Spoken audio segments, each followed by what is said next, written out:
እንኳን አደረሳችሁ። ቅድስት እሌኒ የታላቁ ቅዱስ ቆስጠንጢኖስ እናት እግዚአብሔር ለበጎ አገልግሎት የጠራት ብርክት ሴት ንግሥት ናት። ጥንተ ነገሩ እንደምነው ቢሉ ቅድስቲቱ ሀገረ ሙላዷ ሮም ሶርያ አካባቢ ነው። ነገዷ እስራኤል ዝራዋን እንደሆነ ይነገራል። ጣሊያኖች ሀና፣ በእንግሊዝኛ ሀናን ይሏታል። እኛ ደግሞ እሌኒ እንላታለን። ትርጓሜውም ጥሩ ምንጭ፣ እንደ ውብ እና ደግ ሴት ማለት ነው።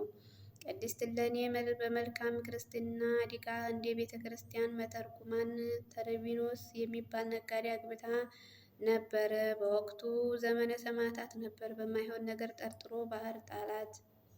ባህር ላይ ቢጥላት ንጉሥ ቆስጣ አግኝቷት፣ እርሷም የበርጤያኖስ የኋላ ቆስጠንጢንያ ንጉሥ ነበረ። ቅድስት እሌኒ ቅዱስ ቆስጠንጢንያ ቆንስጣን የተባረከ ልጅ ወለደች። ቆስጠንጢኖስ አለችው።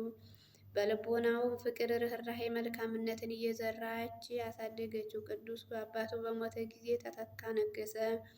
ተተክቶ ነገሰ። ቅድስት እሌኒ ንግሥት አደረጋት። ያን 40 ዓመት የግፍ አዋጅ አስቀርቶ ለክርስቲያኖች ነፃ ክብርን በይፋ ሰጠ። 1-2 ብለን የሚቆጠሩ ውለታ ለምዕመናን ዋለች። ከእነዚህም መካከል ምግባራቱ ጀርባ ታዲያ ቅድስት እናቱ ነበረች።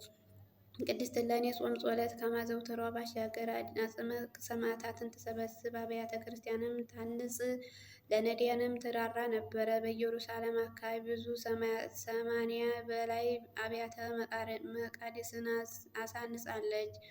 እንደዚህም በወቅቱና በዕንቁ ለብጻቸዋለች። በመጨረሻ ዘመኗ የጌታ የዕፀ መስቀሉን ከተባረከ አውጥታ ለዓለም በረከት አስገኝታለች። እናታችን ቅድስት እሌኒ እንዲህ በቅድስና ተመላልሳ በ80 ዓመቷ በ300 አካባቢ አርፋለች። ቤተ ክርስቲያንም ስለ ቅድስናዋ ውለታ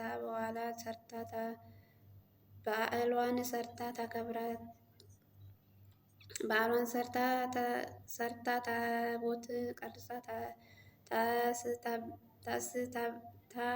ስታስባርካት ትኖራለች። ቅድስት እናታችን ምልጃዋ በረከቷ አምላካችን ያድለን።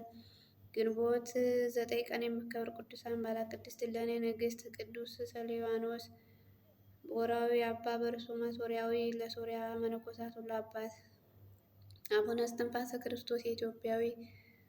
318 ቅዱሳን ሊቃውንት ርቱዕ ሃይማኖት ዘኒቅያ። የብሔረ ብፁዓን ጻድቃን አባ መልከ